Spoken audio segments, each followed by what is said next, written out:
శుభశ్రీ సుభాషితాలు మరియు కథలకు సుస్వాగతం. సహృదయులైన శ్రోతలకు నమస్సుమాంజలి. ఇప్పుడు మనం చెప్పుకోబోయే కదా ఒక ఉత్తరం చాలు. రచయిత శ్రీరామ్మూర్తి గారు. కాంతం, పడుకోరాదు, 11 దాటింది కదా, ప్రక్కకు తిరిగి పడుకోబోతూ అన్నాడు పురుషోత్తమరావు. మరొక్కసారి ప్రయత్నిస్తానండి, వాళ్ళు అక్కడ ఎలా ఉన్నారో ఏమో అంది కాంతం. 3 రోజుల నుండి బొంబాయిలో ఉన్న పెద్దాడికి ఫోన్ చేయడానికి ప్రయత్నిస్తోంది. ఎన్నిసార్లు ప్రయత్నించినా మీరు డయల్ చేస్తున్న లైన్లన్నీ బిజీగా ఉన్నాయి, కాసేపు ఆగి ప్రయత్నించండి అనే వస్తుంది, కానీ రింగ్ అవ్వడం లేదు. ఫోన్ వేయించిన మొదట్లో అలానే వస్తే, తల్లి మా మనవడితో మాట్లాడి 10 రోజులైంది, ఒక్కసారి పిలువమ్మా అన్న కాంతం మాటలకు నవ్వుకొని పురుషోత్తమరావు, కాంతం ఎవరితో మాట్లాడుతున్నావు అంటే, అదేనండి, ఎప్పుడు ఫోన్ చేద్దామన్నా అదెవరో కానీ ఆమె కాసేపాగి చేయమంటోంది. మనం డబ్బులు కట్టట్లేదా ఏం? వాళ్ళందరికీ ముందిచ్చి మన్నలా వెనక్కి నెట్టేస్తుంది. ఈసారి మళ్ళీ అదే జవాబిస్తే నోటి మీద చురకబెడతాను, అక్కడికి ఆ తెగులు కడుతుంది అన్నది. పగలబడి నవ్వాడు పురుషోత్తమరావు. ఎందుకలా నవ్వుతారు? నవ్వకేం చేయమంటావు? అమాయకత్వంకి జాలిస్తోంది. ఆ జవాబిచ్చింది మనిషి కాదు, కంప్యూటర్. లైన్స్ బిజీగా ఉన్నప్పుడు కంప్యూటరే ఇస్తుంది ఆ జవాబు అన్నాడు. సర్లేండి, నాకేం తెలుస్తుంది అంది చిరుకోపంగా. మాట్లాడుతున్న మధ్యలో ఫోన్ డిస్కనెక్ట్ అయితే, కట్ అయింది పెట్టేసేయి అంటే, ఎక్కడ కట్ అయింది? దిక్కుమాలని ఎలుకలు ఫోన్లోనే దూరిపోతున్నాయా ఏంటి అనేది. అలాంటిది కాంతానికి ఇప్పుడు ఫోన్ చేయడం తెలిసిపోయింది. బొంబాయిలో మత ఘర్షణలు చెలరేగి అనేక మంది బలైపోయారన్న వార్త విన్న దగ్గర నుంచి కాంతానికి కంటికి నిద్ర లేదు, తిండి లేదు. చెప్పకేం, బయటికి మేకపోతు గాంభీర్యం ప్రదర్శిస్తున్నాడే కానీ పురుషోత్తమరావుకి మనసు బితుకుమంటూనే ఉంది. ఏ క్షణానికే కబురు వస్తుందో ఏమోనని. దిక్కుమాలని ఫోన్, డబ్బు కట్టుకోవడానికే కానీ ఎక్కడికి చేద్దామన్నా లైన్ దొరికి చావదు అని పడుకుంది కాంతం వచ్చి. పోనీ వాడికి తీరుబాటు లేకపోతే కోడలు చేయొచ్చు కదా. ఏమో, వాళ్ళు ప్రయత్నిస్తున్నారేమో, అక్కడ పరిస్థితి ఇలానే ఉందేమో అని. భగవంతుడా, రేపు శనివారం, రేపైనా వాళ్ళు క్షేమంగా ఉన్నారని తెలిస్తే 7 శనివారాలు ఉపవాసాలు చేస్తాను అని మూడంకె వేస్తున్నంతలో ఫోన్ రింగ్ అయింది. ఎస్టీడీలే. చంగున గెంతింది లేడీ పిల్లల. మంచం మించి అమ్మయ్యా అనుకుంది. ఆనందం, ఆందోళన ఒకదానిని అధిగమించి ఒకటి ఎక్కువ అవుతుంటే ఫోన్ ఎత్తింది. హలో, పురుషోత్తమరావు గారి ఇల్లేనా? మీరెవరు? సారీ, మిమ్మల్ని డిస్టర్బ్ చేస్తున్నందుకు మన్నించండి. మీ మేడ మీద గదిలో అద్దెకుంటున్న మాలతి గారిని పిలుస్తారా?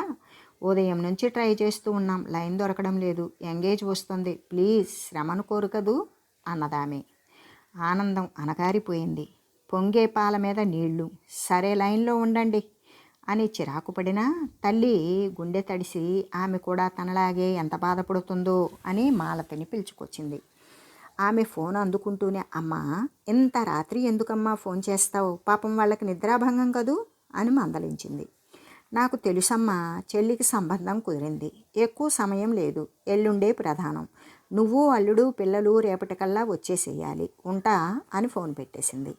మాలతి తల్లి సంస్కారవంతురాలు, అందుకే పక్క వాళ్ళకి ఇబ్బంది కలుగనివ్వదు. మాలతి కాసేపు కూర్చొని వాళ్లకు తల్లి వల్ల నిద్రాభంగం అయినందుకు సారీ చెప్పి వెళ్ళిపోయింది. కాంతానికి నిద్ర రావడం లేదు.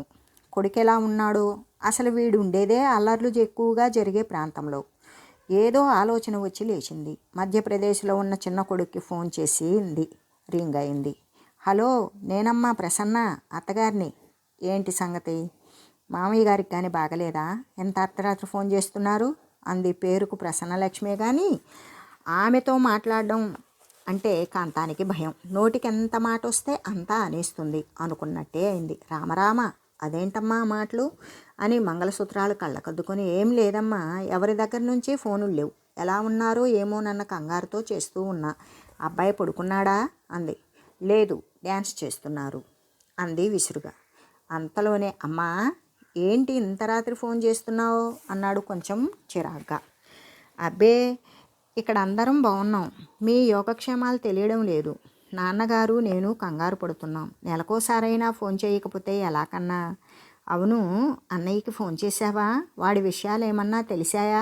ఈ మధ్య బొంబాయిలో అల్లర్లు జరిగి ప్రాణ నష్టం జరిగినట్లుగా టీవీలో చూసినప్పటి నుంచి నిద్ర పట్టడం లేదు అంది. లేదు, నాకు ఏం తెలియదు. అయినా మనకేం మెసేజ్ లేదు కాబట్టి భయపడనక్కర్లేదు అన్నాడు చిన్న కొడుకు. అది కాదురా, ఇక్కడి నుంచి ఎన్నిసార్లు ట్రై చేసినా లైన్లు తగలడం లేదు. ప్రయత్నించు చూడరా అక్కడి నుంచి అంటుండగా కోడలు ఫోన్ అందుకొని, ఏం మనం ఇక్కడ గాబరా పడతామని ఆయన చెయ్యొచ్చుగా. ఫోన్ చేస్తే ఆయనకు డబ్బులు అయిపోతాయి, మాకు మాత్రం బిల్లు అంటుకోదా ఏం? రేపోసారి మళ్ళీ అక్కడి నుంచే చెయ్యండి, లైన్లు దొరక్కపోవు అని విసురుగా ఫోన్ పెట్టేసింది. కాంతం ఎప్పుడు పడుకుందో గమనించనే లేదు పురుషోత్తమరావు. తెలివొచ్చి చూస్తే దిండులో తలదూర్చుకొని ఎక్కి ఎక్కి ఏడుస్తోంది. కాంతం, కాంతం, ఏమైంది? ఒక్క ఉదుటను లేచి అడిగాడు. జరిగిందంతా పూసగుచ్చినట్టు చెప్పింది. సర్లే, దానికంత బాధపడ్డం దేనికి? చిన్న కోడల సంగతి నీకు తెలియదా ఏం? దాని మాటలేం పట్టించుకోకు అని భార్యను సముదాయించాడు. కానీ అక్కడి నుంచి పురుషోత్తమరావు కంటికి కునుకు లేకుండా పోయింది. ఆలోచిస్తుంటే తన వల్లనే కాదు, ప్రపంచమే వింతగా కనిపిస్తోంది. రాను రాను మానవ సంబంధాలు సంకుచితమైపోతున్నాయి. మనిషికి మనిషికి మధ్య అనుబంధపు దారాలు తెగిపోతున్నాయి. ఆత్మీయులు, మమతల మధురిమలు మృగ్యమైపోతూ ఉన్నాయి. చేస్తున్న ప్రతి పనిని డబ్బుతోనే విలువ కడుతూ ఉన్నారు. మొన్నటికి మొన్న జరిగిందేమిటి? కూతురు ఫోన్ చేసింది. నాన్న, అమ్మతో మాట్లాడాలి, అరగంట తర్వాత ఫోన్ చేయమని చెప్పండి. పాపను బడికి తయారు చేయాలి, మర్చిపోకండి. 10 గంటలకు ఫోన్ దగ్గర ఉంటాను అని ఫోన్ పెట్టేసింది. కూతురు నుంచి ఫోన్ అనగానే కాంతం ఎగిరి ఎంత పొంగిపోయిందో. సరిగ్గా 10 గంటలకు ఫోన్ చేసింది కాంతం. అమ్మా, ఏంటి పిల్లలు బాగున్నారా? అల్లుడున్నాడా? ఏంటి ఫోన్ చేయమన్నావట అంటూ కాంతం గాబరా ఎత్తిపోయింది. కూతురేం చేసిందో కానీ కాంతం సమాధానం బట్టి పురుషోత్తమరావు గ్రహించిందేమంటే, ఎవరో పనసకాయ ఇచ్చారట, పనసకాయ కూర ఎలా చేయాలో ఫోన్ ద్వారా అడిగి రాసుకుంది.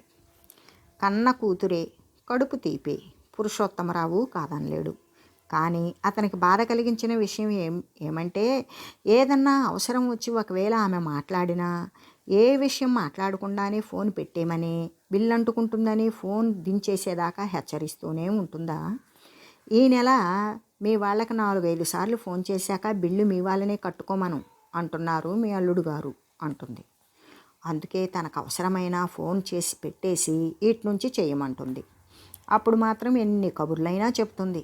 కూతురు చేత, కొడుకు చేత వాళ్ళకొచ్చిన శ్లోకాలు, రైమ్స్ అన్నీ చెప్పించేస్తుంది. పెన్షన్ మీద బ్రతుకుతున్న తల్లిదండ్రులకి ఎంత భారమో ఆలోచించదు. అదే కాంతంతో అంటే, పోన్లేద్దురు పిచ్చి పిల్ల, దానికంత ఆలోచన ఎక్కడిది అంటుంది. నిజంగా కూతురు పిచ్చి పిల్ల కాదు, కాంతమే పిచ్చి తల్లని ప్రపంచం చుట్టూ, మానవ సంబంధాల చుట్టూ డబ్బు ఎంతగా అల్లుకుపోయిందో కాంతానికి చెప్పినా అర్థం కాదు. ఎందుకంటే కాంతం పెరిగి పెద్దయిన వాతావరణం డబ్బుతో కలుషితం కాలేదు. మానవత్వపు మధురిమలతో, మమతానురాగాలతో పరిమళించింది. ఏరా, చిన్నాడికి ఫోన్ చేయటమే లేదట, వాడు బాధపడుతున్నాడు అని ఓసారి పెద్దాడితో అంటే, ఏం నాకంటే చిన్నాడు వాడు, నేను చేస్తే కానీ వాడు చేయకూడదా ఫోను అంటాడు పెద్దాడు. పెద్దాడితో నీకు పంతమేంట్రా, అన్నయ్యకోసారి ఫోన్ చెయ్యి అని చిన్నాడికి సలహా ఇస్తే, నాకైతే డబ్బులు ఖర్చు కావా, వాడికైనా బిల్లు అయిపోతుందన్న భయం. నాకు పిల్లలున్నారు, నా జాగ్రత్తలో నేను ఉండకపోతే రేపు నా పిల్లల భవిష్యత్తుని ఎవరు చూస్తారు అంటాడు చిన్నాడు. మనుషుల్లో ఎంత స్వార్థం పెరిగిపోతోంది. ఆలోచిస్తున్న పురుషోత్తమరావుకి అసంతృప్తిగా, ఆవేదనగా ఉంది. ఒకప్పుడు ఉమ్మడి కుటుంబాలు ఉండేవి. 40-50 మంది కుటుంబీకులు ఉండేవారు. చిన్న చిన్న పొరపొచ్చాలు ఉండేవి. అయినా అంతర్లీనంగా ప్రేమబంధం అల్లుకుని ఉండేది. ఎంత దూరంలో ఉన్నా శుభానికి అశుభానికి కార్యాలకే కాకుండా చుట్టపు చూపుగా కూడా రాకపోకలు జరిగేవి. కానీ ఇప్పుడు ఒకరి దగ్గరకు ఇంకొకరు వెళ్ళరు. ఎవరి మట్టుకు వాళ్ళే దూర దూర తీరాలలో ఉంటున్నారు. ఎవరు ఎక్కడ ఎలా ఉంటున్నారో ఇంకొకరికి అవసరం లేదు. శుభానికైనా అశుభానికైనా ఫోన్ ద్వారానే పిలుపులు, ఫోన్ ద్వారానే పరామర్శలు, అవి ముక్తసరిగా. మరి 2 మాటలు ఎక్కువైతే బిల్లు పెరిగిపోతుంది అన్న భయం. నిరంతరం పరుగు, డబ్బు సంపాదన కోసం పరుగో పరుగు. అంతా యాంత్రికమే, అంతా కృతికం. దేనికి అంటని పాదరసం లాంటి ఒంటరి వాడైపోతున్నాడు మనిషి. ఎవరి గుండెల్లోనూ ఆర్ద్రత లేదు, స్పందన కనిపించదు. అభిమానము, ప్రేమ పదాలు పాక్షికమైన అర్థాలే ఇస్తూ ఉన్నాయి. మనిషి సుఖపడేందుకు సాధనాలు ఎక్కువ అవుతున్న కొద్దీ మనుషుల్లో ఇరుకుతనం ఎక్కువైపోతూ ఉన్నది. పురుషోత్తమరావుకి నిద్ర పట్టడం లేదు. అతని ఆవేదన తన పిల్లల గురించి మాత్రమే కాదు, నాగరిక ప్రపంచపు మనుషులందరి గురించి తన ఆవేదనను కాగితం మీదకు నెట్టాలి అని నిర్ణయించుకున్నాడు. ఆశీస్సులు. నేను, అమ్మ క్షేమం, మీరు పిల్లలు కులాసా అని తలుస్తాను. ఈ మధ్య మీ నుండి ఉత్తరాలు లేవు. ఫోన్లు వచ్చాక ఉత్తరాలు వ్రాయడం మరిచేపోయారు. మీరు పెద్దవాళ్ళయ్యారు. ఒకరి మీద ఒకరు పడవలసిన అవసరమూ లేదు. ఎవరి సంపాదన వారికి ఉన్నది. అవసరానికి మించి గడించేసుకుంటున్నారు. కానీ ఒకరికొకరు దూరం అయిపోతూ ఉన్నారు. ఇవాళ తక్షణ సమాచారం అందించే సాధనాలు ఉన్నాయి. అప్పుడప్పుడు వాటి ద్వారా ఒకరి గురించి మరొకరు తెలుసుకోవచ్చు. కానీ అవి అంత ఆనందాన్ని ఇవ్వలేవు. ఒకరి మీద ఒకరికి మమతానుబంధాలు పెరగాలి అంటే తరచూ కలుసుకుంటూ ఉండాలి. డబ్బు, సంపాదన మనిషికి అవసరమే, కానీ ఆ సంపాదనకే జీవితాన్ని అంకితం చేసుకోకూడదు. కావలసిన డబ్బు కంటే ఎక్కువ సంపాదించినప్పుడు దానివల్ల సుఖం కంటే కష్టాలే ఎక్కువ అవుతాయి. అప్పటికి కానీ మనిషి తానేం కోల్పోయింది తెలుసుకోలేడు. డబ్బు సంపాదన కోసం ఇవాళ మనుషులు దూర తీరాలకు పరుగులు తీస్తూ ఉన్నారు. ఈ పరుగు పందెంలో తల్లి, చెల్లి, అక్క, అన్న, తమ్ముడు, దేశం అన్నింటినీ మరిచిపోతూ ఉన్నారు. మనిషి ఒంటరివాడైపోతున్నాడు. ఆకలి కోసం రక్తాన్ని త్రాగే జంతువులాగా మారుతూ ఉన్నాడు. ఈ పెను మార్పు అణ్వస్త్రాల కంటే కూడా ప్రమాదకరమైంది. ఈ పరిస్థితుల నుండి మనిషి బయటపడాలి. అందుకే కుటుంబ సంబంధాలు మెరుగుపడాలి అనుకుంటున్నాను. కుటుంబ సంబంధాలు ఎంత దృఢతరమైతే పొరుగు వాళ్లతో బంధాలు అంత పటిష్టమవుతాయి. అప్పుడే మనిషి కష్టం మరో మనిషికి తెలుస్తుంది. ఒకరి బాధలు మరొకరికి అర్థమవుతాయి. ప్రేమాభిమానాలు, ఆత్మీయానురాగాలు అధికమై మానవత గుబాలిస్తుంది. విశ్వజనీనత విస్తరిస్తుంది. కాసేపు మన సంపాదన, స్వార్థం ప్రక్కన పెట్టి మనం చుట్టూ ఉన్న వాళ్ళ గురించి ఆలోచించాలి. అనవసరపు పంతాలు, పట్టింపులు ప్రక్కన పెట్టాలి. మన బంధాలు పెంచుకోవడానికి, మన అందమైన భావాలను అందరికీ అందించడానికి, అందరి గురించి తెలుసుకోవడానికి ఒక్క ఉత్తరమైన వ్రాసే గుణాన్ని పెంపొందించుకోవాలి. కమ్యూనికేషన్ గ్యాప్ ఎన్నో అపార్థాలకు, అనార్థాలకు దారితీస్తుంది. అందుకే నాకు మాత్రమే కాదు, మీ అన్నదమ్ములు, అక్క చెల్లెళ్ళు, స్నేహితులకు అప్పుడప్పుడు ఉత్తరాలు వ్రాసి మనుషులు దగ్గరవుతారని ఆశిస్తూ మీ నాన్న పురుషోత్తమరావు. పిల్లలకు ఉత్తరాలు రాసి తేలికపడ్డాడు పురుషోత్తమరావు. ఒక్క ఉత్తరం చాలు అనే కథ సమాప్తమండి. ఈ కథ మీకు నచ్చినట్లయితే లైక్ చేయండి, మీ మిత్రులకు షేర్ చేయండి. కొత్తగా చూస్తున్న వారైతే సబ్స్క్రైబ్ చేసుకోండి. మీ అభిప్రాయాలను కామెంట్ రూపంలో తెలియచేయండి. నమస్తే అండి, ధన్యవాదాలు. శుభశ్రీ శుభాష్టాలు మరియు కథలు, క్షీరపురము, సాగర తీరము.